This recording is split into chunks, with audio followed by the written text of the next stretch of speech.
mainly sa western part ng ating bansa. Ito pong si Tropical Storm Dante ay huli nating namadaan 820 kilometers east-northeast ng extreme northern Luzon. Ito ay may lakas ng hangin malapit sa mata ng bagyo na 60 kilometers per hour at pagbugso o biglang lakas ng hangin na umaabot ng 80 kilometers per hour. Ito ay nagmumove pa northwest sa bilis na 25 kilometers per hour. At ang nagiging contribution niya ay pinapalakas pa niya lalo yung southwesterly winds dahil itong si Bagyong Dante ay merong counterclock na flow. So yung hangin na nanggagaling dito ay hinihigop niya na nagko-contribute indirectly dito sa western part ng ating bansa. Bukod kay Bagyong Dante, ay yes po, tropical storm na. From Tropical Depression Emong, mabilisan lang po, ito yung tinatawag din natin na rapid intensification. So itong si Emong ay mas lumakas pa. Ito ay nasa 115 kilometers west-northwest ng Lawag City, Ilocos Norte. Ito ay may taglay na lakas ng hangin at pagbugso nakapareho ng kay Tropical Storm Dante. Bukod po dito sa dalawang bagyo na minention natin, yung southwest monsoon o yung habagat, isa rin po ito sa main player kaya marami tayong nararanasan ng mga pag-ulan. Mamaya po ipapakita ko kung ano yung mga lugar na inulan na kahapon at nung Monday. Bukod po dito sa tatlong atmospheric systems na nakaka-apekto sa atin, meron din tayong minomonitor na low pressure area dito sa labas ng Philippine Area of Responsibility.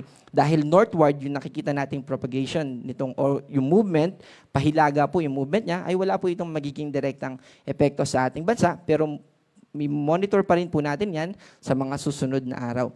Dahil po kay Bagyong Emong, kahit na medyo hindi siya ganun kalapit sa kalupaan natin, ay meron pa rin tayong epekto. O yung lakas ng hangin na associated sa bagyo na yon ay nakaka-apekto pa rin sa ilang probinsya sa ating bansa. Kaya nakataas sa Tropical Cyclone Wind Signal number 1, yung mga probinsya natin dito sa Ilocos Norte, sa Apayao, sa Abra, Ilocos Sur, at sa La Union, dito sa La Union, sa Benguet, at sa western part ng Pangasinan. So itong mga binanggit natin na probinsya, yung makakaranas ng pabugso-bugso na hangin. Approximately 39 hanggang 61 kilometers per hour. So posible po yan na mag-produce or maka-effect sa atin ng minimal to minor damages.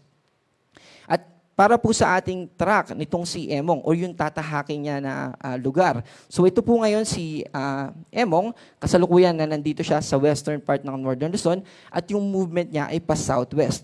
Pero bukas ng hapon, nakikita natin base sa ating bulletin na magbabago yung direction ng hangin na to.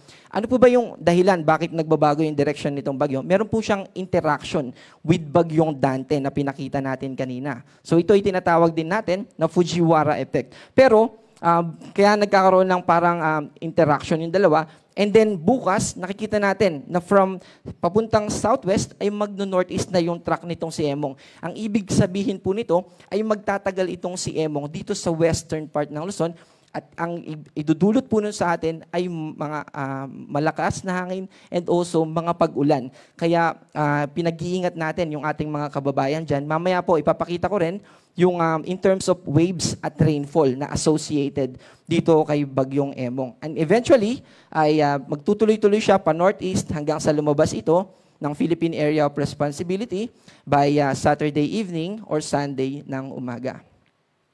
Ito po yung binabanggit ko na mga pag-ulan simula nung Lunes at saka kahapon, last Tuesday. Yung mga pula, ito po yung mga lugar na kung saan about 200 millimeters yung na-receive or yung inulan doon sa mga lugar na kulay pula. Ibig sabihin po nito ay torrential rain at widespread floodings o mga pagbaha na malawakan yung maidudulot nitong ganito kalakas na mga pag-ulan. And kung mapapansin natin, kahapon ay ganun pa rin, mas lumawak pa. At umabot pa dito sa western part ng Ilocos region yung mga nakaranas ng mga malalakas na pag-ulan. Ibig po sabihin, itong mga lugar na to, kapag inulan pa po today at bukas, ibig sabihin mas matinding mga pagbaha at epekto, including yung pagguho ng lupa, mga landslide natin, lalo na sa bulubunduking lugar, yung magiging epekto nitong ganito kalalakas na mga pag-ulan. Bukod po dito, ay ito naman, kanina, yung observed kahapon at saka nung Monday. Ngayon naman po, ito yung ating forecast para today afternoon hanggang tomorrow afternoon or bukas ng hapon. Itong weather advisory po natin, ang pinapakita nito ay yung pag-ulan for the next 24 hours. Pero hindi ibig sabihin na buong 24 hours ay uulan. Ito po yung total amount ng rainfall para bukas. Today hanggang bukas ng hapon. So meron po tayong mga kulay red, ibig sabihin nito ay widespread na mga pagbaha yung posible nating maranasan. Dito yan sa Zambales, sa Bataan at Occidental Mindoro. Dito naman sa orange, ibig sabihin yan 100 to 200. Multiple floodings or hindi siya malawakan pero may iba't ibang lugar na babahain. Dito sa orange, ito yung 100 to 200. At dito naman sa yellow, ito yung 50 to 100 millimeters na inaasahan natin. Posible naman yung mga flash floods or yung mga localized floodings. Dito po sa mga walang kulay, hindi po ibig sabihin yan ay hindi na sila uulanin. Maulap pa rin po at posible pa rin yung mga pagbaha at pagguho ng lupa, pero hindi kasing taas ng mga pag-ulan dun sa mga may nakataas tayo na weather advisory.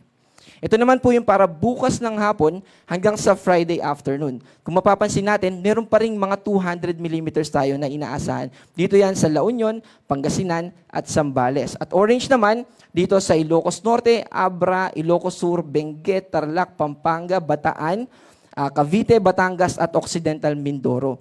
At ibig sabihin yan, posible pa rin yung mga pagbaha. At para naman sa Friday afternoon hanggang sa weekend, Saturday afternoon, may mga lugar pa rin, pero kung mapapansin natin, nabawasan na yung mga orange and yellow, including wala na pong nakataas sa kulay pula. Ibig sabihin, by weekend ay makakaranas tayo ng improved weather condition. Pero hindi po ibig sabihin nun na hindi na tayo uulanin. Magiging maulap pa rin po at nandun pa rin yung mataas na tsansa ng mga pag-ulan, pero mas mababawasan po yung amount ng rainfall.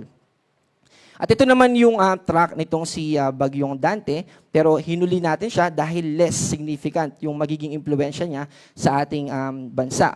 Pero gusto nating i-note na habang nandito pa siya, yung impluwensya niya sa southwest monsoon, yung paghila niya ng moisture dito sa southwestern part ng quarter or yung lugar ng bagyo, may paghila yan ng moisture. Kaya yung mga moisture din dito na sa west ng Pilipinas ay nahihila din niya. Kaya nagko-contribute din po siya indirectly sa mga pag-ulan na nararanasan natin, lalo na sa western part ng ating bansa.